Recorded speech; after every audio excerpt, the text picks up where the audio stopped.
Hi, it's Friday the 27th of July. I'm in Lincoln, New Hampshire. We have about 390 miles to go on the AT, which is hopefully about 3 weeks, maybe 4. And I'm going to do a gear thing, just show you what sort of gear I'm carrying. A couple of people have shown a bit of interest, so I thought I'd post a quick video and show you what's going on.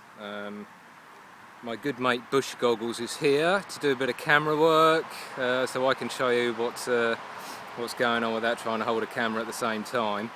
That is basically pretty much about 90% of my gear. So I'll hand over to Bush Goggles and try and run it through for you in around about 10 minutes or so, something like that. So there is the cheeky chipmunk. Howdy, howdy. There you go. Okay, it's not going to be in any particular order, but we'll start with probably the best bit of gear that I carry. I love this thing. This is my backpack. It's a ULA Own 2. A little bit smaller than the one I carried on the PCT, which I think was the Catalyst. It's a fair bit lighter, which is why I went for it. I've lost a bit of space, but because we're resupplying every 2 or 3 days, we don't need as much space. So it's working out really, really well. Super comfortable. I've worn it from day one, and no rubbing, no chafing. It's a brilliant pack. This is a Z packs, or if you're American, Z packs. It's a poncho, which is kind of like a raincoat, covers me and the pack as well. And also when I get into camp in the evening, it acts as a ground sheet as well. It's super light. I don't know what the weight is, but it's very, very light. This is an Ettua Gear tarp, which I'm not super happy with. It's not the best bit of kit. The main problem with it is, if I can find one, there we go.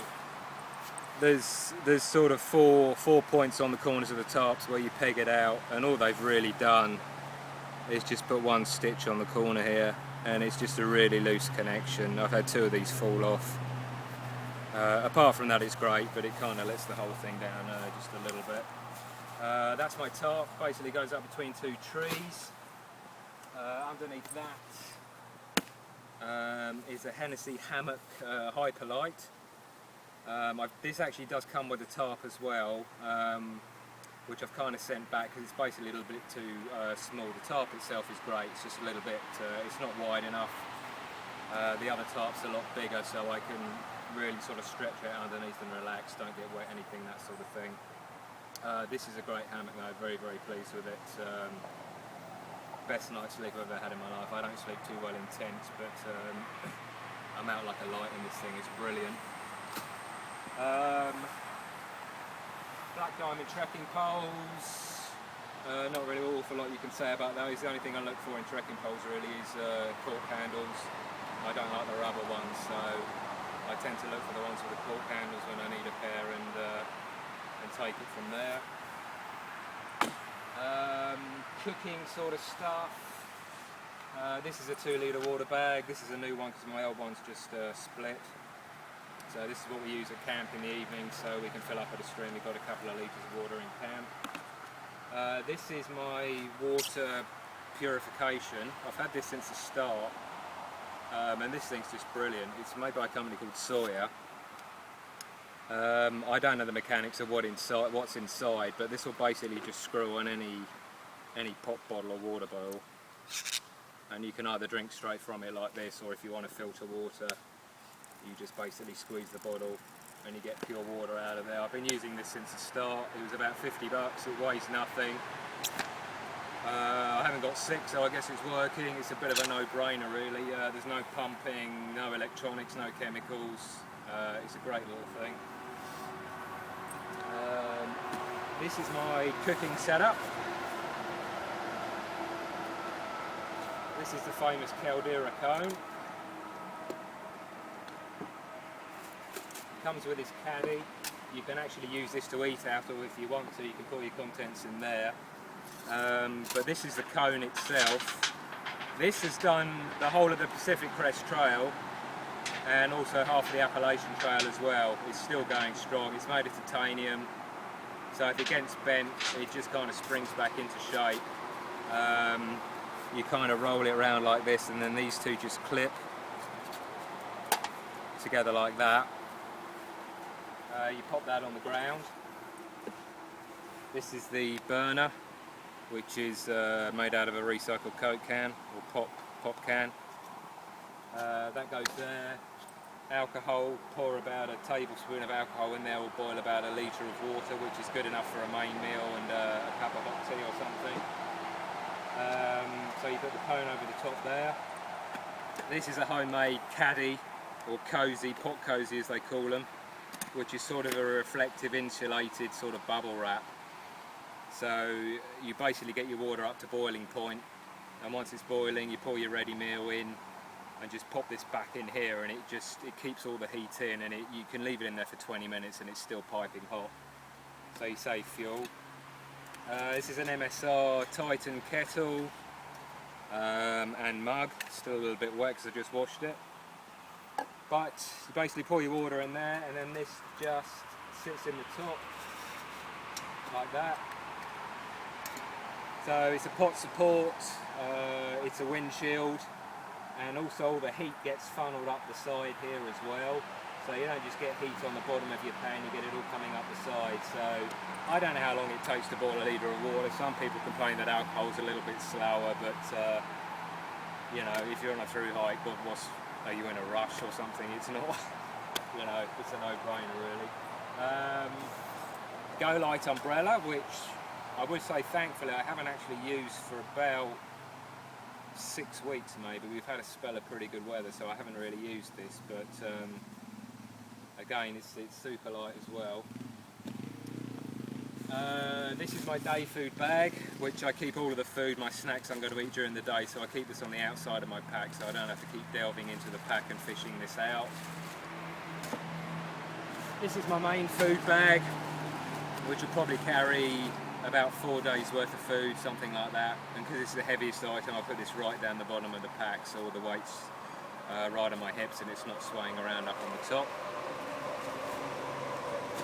I'll come on to clothes in a minute. This is my sleeping arrangement. This is a Mountain Laurel Designs quilt. It's just a rectangular quilt like that. I'm not big with sleeping bags. I find them really restricting.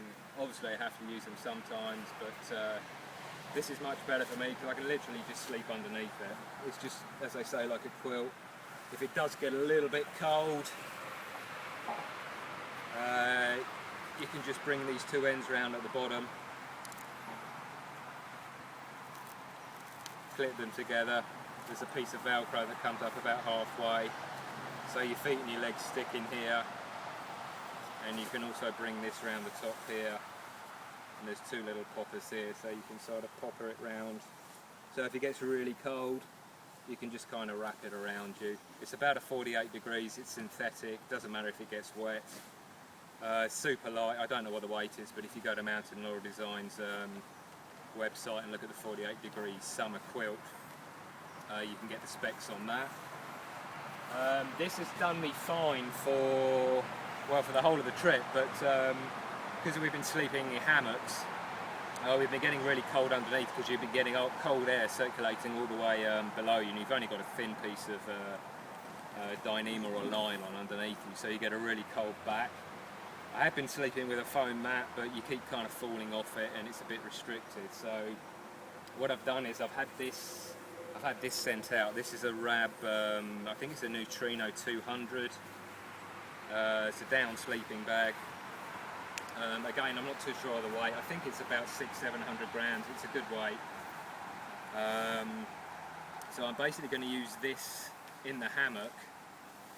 And we had a little test run the other night where we strung the hammocks up, and what we did with the quilt was we kind of put this under the hammock.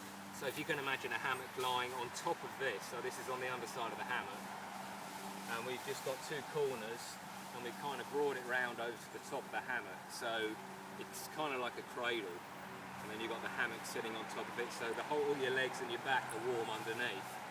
A couple of people have tried it, it's worked really well. I don't think it was also the intention of Laurel Designs for this to be used as a quilt, but because the weather's got a bit colder, we're up in the whites now, the nights are really chilly. Hopefully this is going to work out. Clothes, let me just do my shoes. This is my third pair of shoes. These are New Balance 810s. They're kind of trail runners really, they're not really hiking shoes, but most people on through hikes wear these, they're lighter, they're way more comfortable. They don't last super long. If you're wearing trail runners you can expect anything probably from 300 miles to a maximum of 600-700, something like that. But these are doing famously. These have got 450 miles on them already. Some shoes would have, you know, fallen apart 100 miles ago. The tread's still fantastic. It's hardly worn down at all. There's no splits. There's a tiny little one coming up here. But I think hopefully these babies will go all the way through the end, which will mean they would have done about 800 miles, which for trail runners is amazing. So I'm a big convert to New Balance at the moment. Might want to come in a bit closer here, Gold. 2 pairs of socks. These are Darn Toughs, an American brand, lifetime guarantee, but they don't actually last that long. These are Ingenies, which are toe socks. I'm not too sure what the point of the toes is, but they are kind of quite comfortable. So I just wear 2 pairs, or keep 2 pairs. These are Dirty Girl gaiters. Dirty Girls are a company out west. And these sit on the top of your shoes, kind of like this. They go on your leg. And they just cover the top of your shoes like this, and basically they're not waterproof, but they just keep all the crud, the dirt, the pine needles, the leaves out of your boots, so you're not constantly emptying your shoes and your feet out, your shoes and your socks out all the time. This is a buff, which kind of goes over your neck, sort of like a scarf, but you can use it as a hat as well. It serves a multitude of purposes. Baseball hat and well, it's a Sahara hat really, keeps the sun off your neck. Haven't really used it because we're in the woods all the time. So outdoor research gloves, mitts. I find these warmer than gloves. Again, haven't really used these since the start, but because I get cold hands I sort of tend to keep them with me, and I'm sure we're going to use them within the next week or so. We're going up to, I think, about 6,000 feet, so it's going to get a bit cold. Bandana. Use this really kind of for washing, but sometimes it's just good to dip it in a stream, wear it around your neck. It keeps you kind of cool around your forehead. This is a woolen beanie made by a friend back home. I think this is merino wool. It's very warm, really comfortable. I take 1 pair of pants. I think these are North Face Meridians. I think these are shorts. 2 legs with them obviously, so if I want to wear them as shorts, or if I want a bit of protection in the evening from mosquitoes or from the cold, I just zip the bottoms on. This is my short sleeve t-shirt. I'm normally a wool fan, but I've been having a few problems with wool drying out on the AT because it's permanently damp, so a lot of the stuff I'm wearing at the moment is synthetic. It dries quicker, it gets a lot more smelly, but you're going to stink whatever you wear really. This is a long sleeve one I wear when it gets a bit cold, and these are the shorts I walk in. These are nylon, dry super quick, really light, really comfortable. You can go swimming in these, go for a walk and they're dry half an hour later. Pair of Crocs, camp shoes in the evening when you want to get your socks and your shoes off, just air your feet out a little bit. This is my kind of warm jacket. This is a Rab generator pull-on, I believe is the full word. Again, it's synthetic.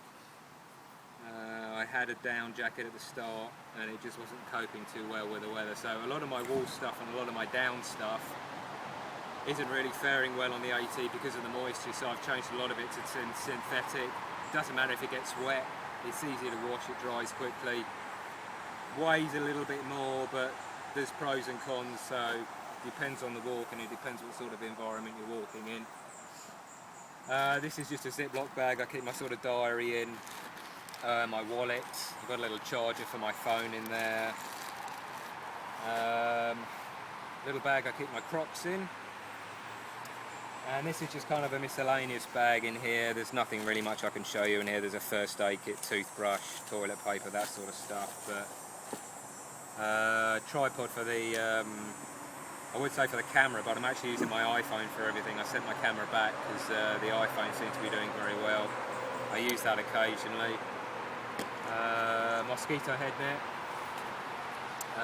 Small penknife. This is a Victorinox. I think it's a Huntsman, I'm not sure, but it's just a blade, scissors, a couple of other things. There's a toothpick and some tweezers on it. It's all you really need. This is the famous PCT spoon, which I guess some of you have seen. I found this on the Pacific Crest Trail a couple of years ago. It's solid silver, and it's actually got a hallmark here and a date of 1907. You probably can't see it too well, but it's a little bit heavier than a titanium one, but it's kind of, I guess it's kind of a luxury, but it's nice to have it. And last but not least, black diamond head torch. That's it. We've got, as I say, about 380 miles left, something like that. We're hoping to be finished between the 15th to the 20th of August or something like that. And I'll try and get another entry on the blog, maybe another couple of videos before